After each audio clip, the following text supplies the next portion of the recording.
Idea ಏನೂ ಇರಲಿಲ್ಲ. Coaching ಮಾಡಬೇಕು, ಈ ಥರ ಜಾಬ್ ಮಾಡಬೇಕು ಅನ್ನೋದೇನು ಗೊತ್ತಿಲ್ಲ. ಸುಮ್ಮನೆ ನಮ್ಮ ಫ್ರೆಂಡ್ಸ್ ಹೇಳಿದ್ರು ಅಂತ ಇಲ್ಲಿ ಬಂದು ಜಾಯಿನ್ ಆದ್ವಿ. ಜಾಯಿನ್ ಆದ್ಮೇಲೆ ನಮ್ಗೆ ಇಲ್ಲಿ ಗೊತ್ತಾಗಿದ್ದು ಬಿರಾದರ್ ಸರ್ ಅವ್ರ ಮಾರ್ಗದರ್ಶನದಿಂದ ನಮ್ಮ ಮನಸ್ಸನ್ನೇ ನಾವು ಪರಿವರ್ತನೆ ಮಾಡಿಕೊಂಡು ಇಲ್ಲೇ ಓದ್ಬೇಕಂತ 2023 ವರೆಗೂ ಅಲ್ಲಿವರೆಗೂ ಇಲ್ಲೇ ಸ್ಟಡಿ ಮಾಡಿದ್ದು.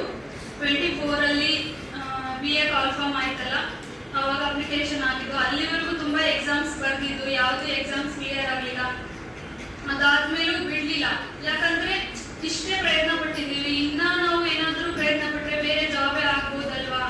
ಇಲ್ಲಿವರೆಗೂ ಪ್ರಯತ್ನ ಪಟ್ಟಿರೋದು. ವಿದ್ಯೆ ಯಾವತ್ತೂ ನಮಗೆ ಮೋಸ ಮಾಡಲ್ಲ. ನಾವು ಸ್ಟಡಿ ಮಾಡಿದ್ದು ಯಾವತ್ತೂ ನಮ್ಮ ಮೆಮೊರಿಲಿ ಇರುತ್ತೆ. ಅದೇ ತರ ನೀವು ಫೇಲ್ ಆದ್ವಿ ಅಂತ ಹೇಳಿ ಮತ್ತೆ ವಾಪಸ್ ಹೋಗ್ಬೇಡಿ. ಮತ್ತೆ ಕಂಟಿನ್ಯೂ ಸ್ಟಡಿ ಮಾಡಿದ್ರೆ ಜಾಬ್ ಆಗೇ ಆಗುತ್ತೆ. ಚಾಣಕ್ಯ ಕೋಚಿಂಗ್ ಬಂದಿದ್ದೀರಾ ಅಂದ್ರೆ ನೀವೆಲ್ಲ ಗ್ರೇಟ್ ಅನ್ಕೋಬೇಕು. ಇಲ್ಲಿ ಬಂದು ಜಾಯಿನ್ ಆಗಿದ್ದೀರಾ ಅಂದ್ರೆ ನೀವೆಲ್ಲ ಜಾಬ್ ತಗೊಂಡೇ ಹೋಗ್ಬೇಕು, ತಗೊಂಡೇ ಹೋಗ್ತೀರಾ ಅಂತ ಹೇಳ್ತೀನಿ. ಮತ್ತೆ ಬಿರಾದರ್ ಸರ್ ಬಗ್ಗೆ ಹೇಳ್ಬೇಕಂದ್ರೆ ಅವ್ರು ಒಂಥರ ದೇವ್ರ ತರ ಇದ್ದಾಗೆ. ನಾವು ಇಲ್ಲಿ ಕಲಿಯುವಾಗ ನಾವು ಯಾವ ತರ ಇದ್ವಿ ಅಂದ್ರೆ ಬರುವಾಗ ನಮ್ಗೆ ಏನೂ ಗೊತ್ತಿರ್ಲಿಲ್ಲ. ಏನೋ ಕೋಚಿಂಗ್ ಸೆಂಟರ್ ಇರ್ಬೋದು, ಆ ತರ ಕೋಚಿಂಗ್ ತಗೊಳ್ತೀವಿ ಹೋಗ್ತೀವಿ ಅಂತ. ಬಟ್ ಇಲ್ಲಿ ಬಂದು ನಾವು ಕೋಚಿಂಗ್ ತಗೊಂಡ್ಮೇಲೆ ಅನಿಸ್ತು ನಾನು ಇಲ್ಲೇ ಇರ್ಬೇಕು, ಇಲ್ಲೇ ಇದ್ದು ನಾನು ಏನಾದ್ರೂ ಕಲಿಬೇಕು, ಕಲಿತು ಇಲ್ಲಿಂದನೇ ಜಾಬ್ ಮಾಡ್ಕೊಂಡು ಹೋಗ್ಬೇಕಂತ ಅನ್ಸಿದ್ದೆ ಬಿರಾದರ್ ಸರ್ ಮಾರ್ಗದರ್ಶನದಿಂದ. ಅವ್ರನ್ನ ಒಂದ್ ರೀತಿ ನಾವು ದೇವ್ರ ಅಂತ ಹೇಳಿದ್ರೆ ತಪ್ಪಾಗಲ್ಲ.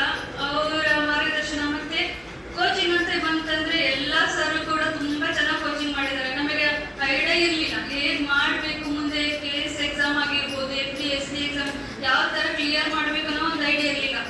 ನೀವು ಯಾವ ತರ ಸ್ಟಡಿ ಮಾಡಿದ್ರೆ ಮುಂದೆ ನೀವು ಎಕ್ಸಾಮ್ಸ್ ಕ್ಲಿಯರ್ ಮಾಡ್ಬೋದು ಅಂತ ಪ್ರತಿಯೊಬ್ಬ ಸರ್ ಕೂಡ ಗೈಡ್ ಮಾಡ್ತಾ ಹೋದ್ರು. 23 ವರೆಗೂ ಇಲ್ಲೇ ಇದ್ದು ನಾವು ಕಲ್ತಿರೋದ್ರಿಂದ ಎಲ್ಲಾ ಸರ್ನು ತುಂಬಾ ಸರಿ ನೋಡ್ತಿರ್ತಿದ್ದೆ. ಬಟ್ ಮಾತಾಡ್ಸಕ್ ಭಯ ಆಗ್ತಿತ್ತು. ಇನ್ನ ಜಾಬ್ ಆಗಿಲ್ಲ, ಇಲ್ಲೇ ಇದ್ದೀನಿ ನಾನು, ಅವರು ಮಾತಾಡ್ಸ್ಬೇಕಾ ಆ ತರ ಎಲ್ಲ ಅನ್ನಿಸ್ತಾ ಇತ್ತು.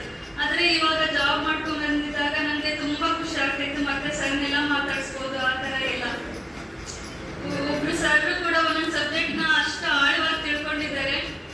ಅವ್ರ ಬಗ್ಗೆ ಹೇಳ್ಬೇಕಂದ್ರೆ ಎಲ್ಲಾ ಸರ್ ಕೂಡ ತುಂಬಾ ತುಂಬಾ ಸಪೋರ್ಟ್ ಮಾಡಿದ್ದಾರೆ. ಓದ್ಲಿಕ್ಕಾಗಿರ್ಬೋದು, ಇಲ್ಲಿ ಕ್ಲಾಸಸ್ ಆಗಿರ್ಬೋದು, ಎಲ್ಲದಕ್ಕೂ. ನೀವು ಕೂಡ ಚೆನ್ನಾಗಿ ಕ್ಲಾಸಸ್ ಎಲ್ಲ ಕೇಳಿ, ಅದಾದ ನಂತರ ಇಲ್ಲೇ ಇದ್ದು ಲೈಬ್ರರಿ ಫೆಸಿಲಿಟಿ ಆಗಿರ್ಬೋದು ಎಲ್ಲ ಚೆನ್ನಾಗಿದೆ. ಓದಿ ಕಂಟಿನ್ಯೂ ಸ್ಟಡಿ ಮಾಡಿ ಇಲ್ಲಿಂದ ಹೋಗುವಾಗ ನೀವು ಜಾಬ್ ತಗೊಂಡೇ ಹೋಗ್ಬೇಕಂತ ಹೇಳಿಕ್ಕೆ ಇಷ್ಟಪಡ್ತೀನಿ.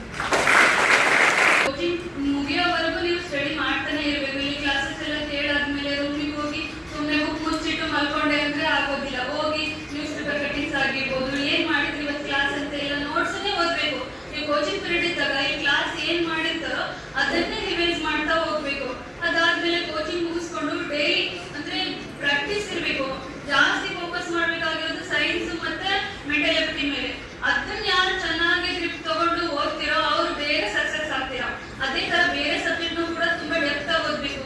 ಈಗೆಲ್ಲ ಎಕ್ಸಾಮ್ಸ್ KA ನಡೆಸೋದ್ರಿಂದ ಸ್ವಲ್ಪ ಡೆಪ್ತ್ ಆಗಿ ಹೇಳಿಕೆ ರೂಪದಲ್ಲಿ ಕ್ವಶನ್ಸ್ ಕೇಳ್ತಾ ಹೋಗ್ತಾರೆ. ನೀವು ಜಸ್ಟ್ ಮೇನ್ ಕ್ವಶನ್ಸ್ ಓದ್ಕೊಂಡು ಆನ್ಸರ್ ಮಾಡ್ತೀರಂದ್ರೆ ಯಾವ್ದು ಕ್ಲಿಯರ್ ಆಗಕ್ಕಾಗಲ್ಲ. ಆಳವಾಗಿ ಎಲ್ಲ ಸಬ್ಜೆಕ್ಟ್ ಓದ್ಕೊಂಡ್ರೆ ಮಾತ್ರ ಎಕ್ಸಾಮ್ ಕ್ಲಿಯರ್ ಮಾಡಕ್ಕಾಗೋದು. ಎಲ್ಲ ಸಬ್ಜೆಕ್ಟ್ ಕೂಡ ಈಗ ಅಷ್ಟೇ ಡಿಫಿಕಲ್ಟ್ ಕ್ವಶನ್ಸ್ ಎಲ್ಲ ಕೇಳ್ತಾ ಹೋಗ್ತಾ ಇದ್ದಾರೆ. ಹಾಗೆ ನೀವು ಸೈನ್ಸ್ ಮತ್ತೆ ಮೆಂಟಲ್ ಎಬಿಲಿಟಿ ಆಗಿರ್ಬೋದು, ಅದು ಮತ್ತೆ ಕಾನ್ಸ್ಟಿಟ್ಯೂಷನ್, ಜಿಯೋಗ್ರಫಿ, ಹಾಗೆ ಎಲ್ಲ ಸಬ್ಜೆಕ್ಟ್ ಕೂಡ ಆಳವಾಗಿ ಸ್ಟಡಿ ಮಾಡಿದಾಗ ಮಾತ್ರ ಎಕ್ಸಾಮ್ಸ್ ನ ಕ್ಲಿಯರ್ ಮಾಡಬಹುದು. ಮತ್ತೆ ಡೈಲಿ ಒಂದು 8 ಅವರ್ ಅಂದ್ರೆ 10 ಅವರ್ ಓದಲೇಬೇಕು ನೀವು ಕೋಚಿಂಗ್ ಮುಗಿಸ್ಕೊಂಡ ಮೇಲೆ. ಅಷ್ಟು ಓದಿಲ್ಲ ಅಂದ್ರೆ ಎಕ್ಸಾಮ್ ಕ್ಲಿಯರ್ ಮಾಡೋದು ಕಷ್ಟ ಆಗುತ್ತೆ. ಯಾಕಂದ್ರೆ ಕಾಂಪಿಟೇಷನ್ ನೋಡಿದ್ರೆ ಇಲ್ಲಿ ನೀವು ಎಷ್ಟು ಸ್ಟೂಡೆಂಟ್ಸ್ ಇದ್ದೀರಾ, ಇದನ್ನ ಬಿಟ್ಟು ಹೊರಗಡೆ ಹೋದ್ರೆ ತುಂಬಾ ಕಾಂಪಿಟೇಷನ್ ಇದೆ. ನೀವು ಅನ್ಕೊಂಡಂಗೆ ಎಕ್ಸಾಮ್